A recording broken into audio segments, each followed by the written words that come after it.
Oi, pessoal, tudo bem? Para quem ainda não me conhece, meu nome é Elaine, sou professora de História e no vídeo de hoje nós vamos falar sobre o fim da Primeira República no Brasil, assunto que nós estudamos no começo do ano.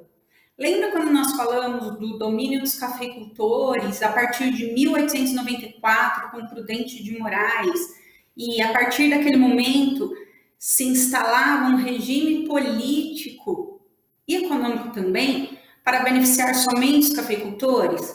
Nós falamos do coronelismo, da política dos governadores, a política do café com leite, da força dos partidos republicano mineiro e paulista para apoiar os candidatos à presidência do Brasil, e falamos também sobre o convênio de Taubaté, que foi muito prejudicial para a economia brasileira, serviu para aumentar a nossa dívida externa e prejudicar boa parte da população para benefício dos cafeicultores.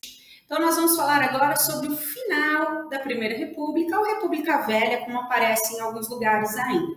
Vamos falar dos problemas que aconteceram na década de 1920 e que levaram aí à contestação do regime cafeicultor e do início de um novo período na vida política do nosso país, que é a Era Vargas, que é um período também muito importante. Então vamos ver quais os problemas enfrentados pelos cafeicultores a partir da década de 1920.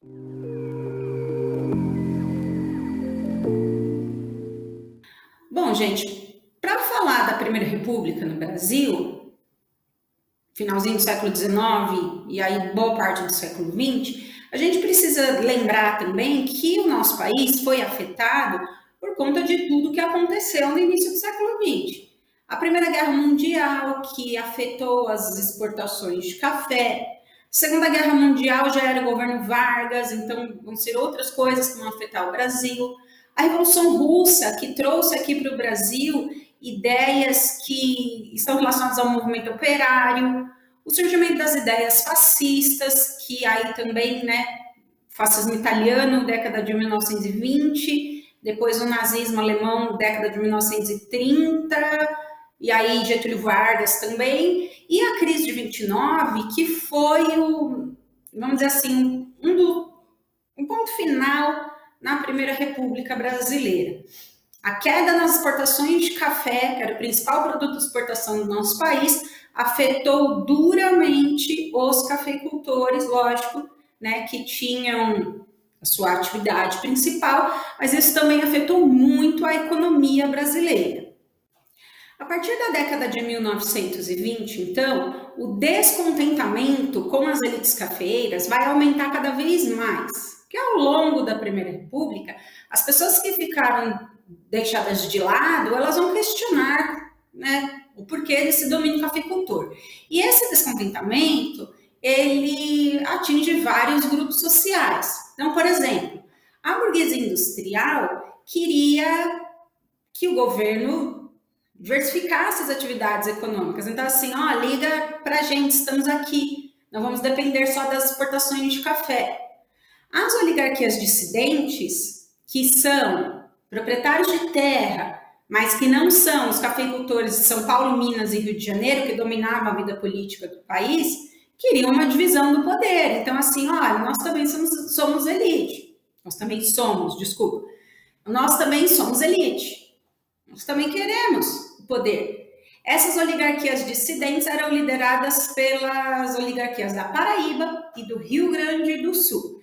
Lembrando que a palavra oligarquia significa um pequeno grupo de pessoas no poder, e a palavra dissidente vem de dissidência, de separação. Então, assim, é um grupo de proprietários de terra, uns são cafeicultores, outros não são. Os que não são cafeicultores, ou melhor, o exemplo fica mais claro. Um grupo está ligado a São Paulo, Minas e Rio de Janeiro e outro grupo não. Então, este grupo que não está ligado a esses três estados vai se separar. Então, haverá uma dissidência, haverá uma separação entre as oligarquias. E aí fica essa briga, Queremos também participar do poder. Dentre as camadas médias e os operários, a oposição também vai crescer.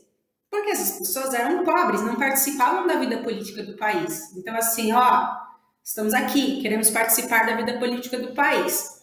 Os operários verão, aí no começo do século XX, o crescimento do movimento operário, crescimento dos sindicatos, das greves e da imprensa operária, principalmente no estado de São Paulo, que é um material muito interessante de ser estudado. Operários estes que têm uma influência muito grande dos imigrantes que vieram aqui para o Brasil, no caso aqui de São Paulo, espanhóis e italianos, que já tinham tido contato com ideias comunistas, anarquistas na Europa e que foram uma influência muito grande para o movimento operário brasileiro. Um outro grupo que demonstrará o seu descontentamento será o grupo dos tenentes. Então, o exército brasileiro, que já tinha brigas aí com quem estava no poder desde a época da Guerra do Paraguai, agora vai demonstrar o seu descontentamento com os cafeicultores, dando início a uma série de revoltas, movimentos, que nós conhecemos como movimento tenentista, então liderado pelos tenentes. Tem vários. Nós vamos falar um pouquinho sobre a Revolta dos 18 do Forte de Copacabana, que aconteceu em 1922, e a Coluna Prestes. A Revolta dos 18 do Forte de Copacabana foi no governo Epitácio Pessoa. Os militares estavam bravos com o Epitácio Pessoa e se colocaram contra também a eleição do presidente Arthur Bernardes, que derrotou o militar Hermes da Fonseca, e aí deu uma confusão ali, não queriam que o Arthur Bernardes assumisse o poder, eram contra o Epitácio Pessoa, começaram a organizar um movimento que se espalhou por outros estados além do Rio de Janeiro, mas que aí, quando foi chegando ali próximo do mês de julho de 1922, foram desistindo. Então, sabe assim, não, uma série de coisas que não é o caso aqui agora. E aí, em julho de 1922, sobraram 17 militares. Então, sabe assim, vamos 17. Você não precisamos de, sei lá, 2.000, 3.000, vamos nós mesmos. Aí o que aconteceu? Como vocês podem ver aí na foto, eles estão caminhando ali na orla da praia, no Rio de Janeiro. Eles iam até o Palácio do Catete, que era a sede do governo no Rio de Janeiro. Lembrem-se que em 1922 a capital era o Rio. Brasília só será a capital do país em 1960. E aí, as tropas leais ao presidente Epitácio Pessoa foram avisá-lo de que tinha gente indo lá para tirá-lo do poder. Então, assim, ó, presidente, aí vem uns militares aí que vão tirar do poder. Aí vocês podem questionar o seguinte, professora, nessa foto tem um homem de terno, gravata e chapéu. Pois é, ele é um civil que viu os militares, né? Então, mais ou menos assim, não sei se o diálogo foi esse, claro. Onde vocês estão indo? Vamos depor o presidente Epitácio Pessoa. Posso ir junto? Vamos.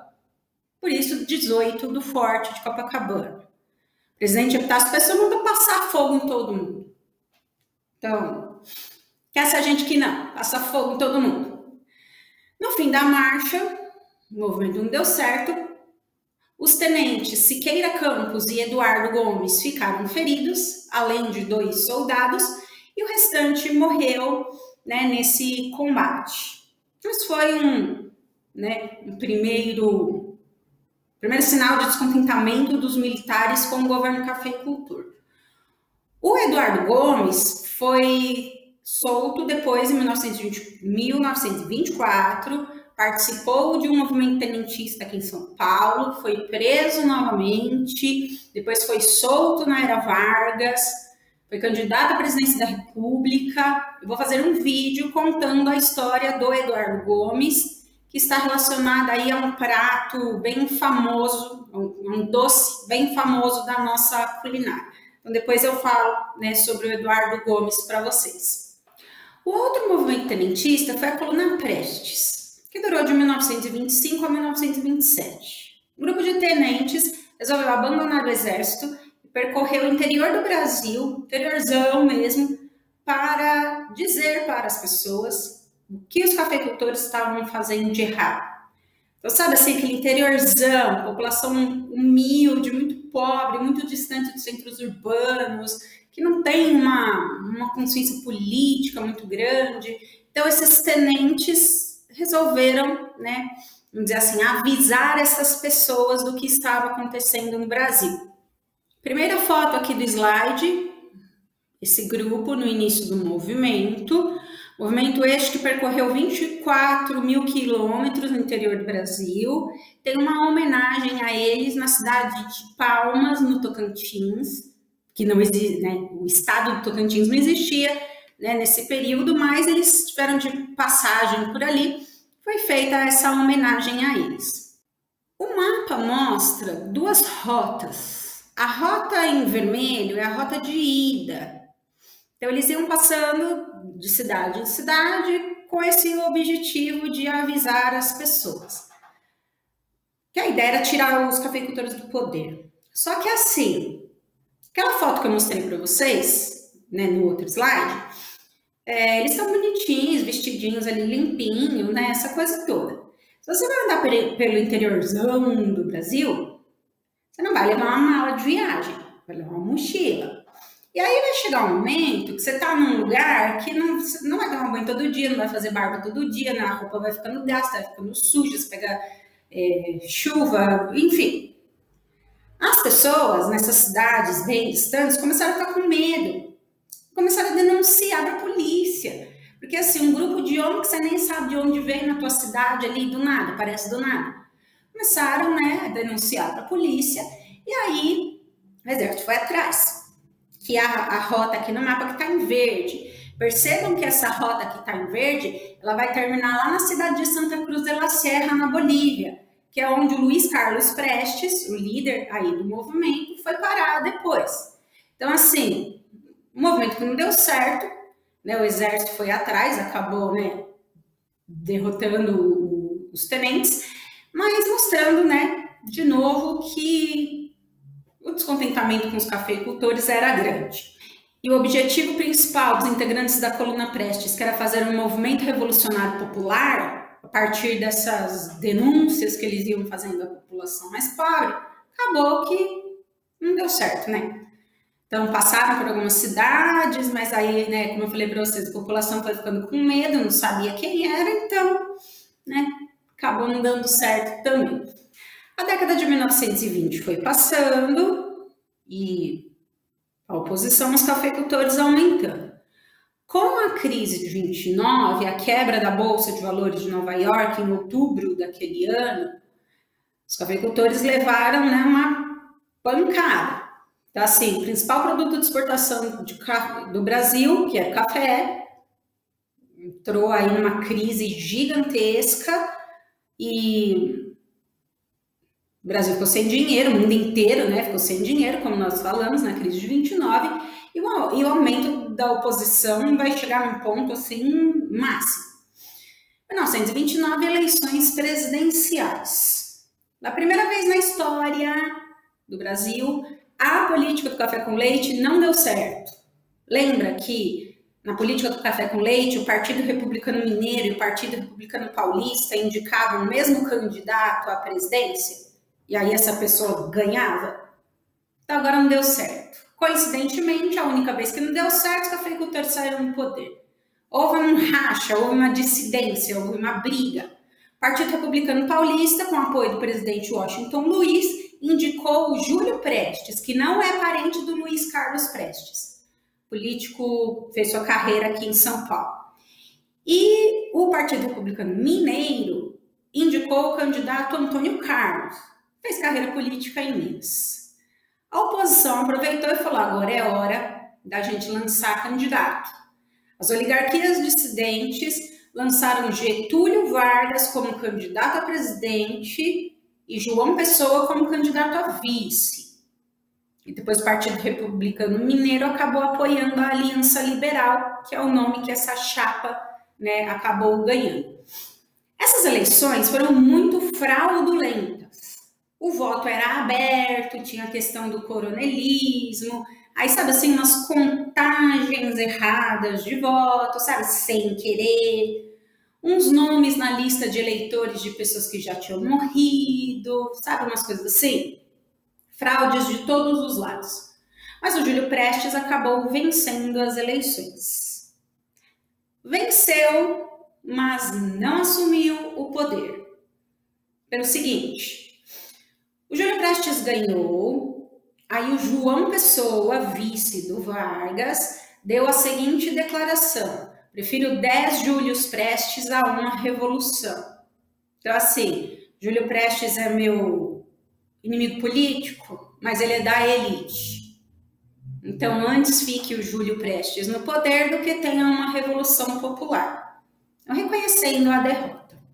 Só que o presidente Washington Luiz ficou muito bravo com essa oposição feita pela Aliança Liberal e começou a perseguir os membros da Aliança Liberal.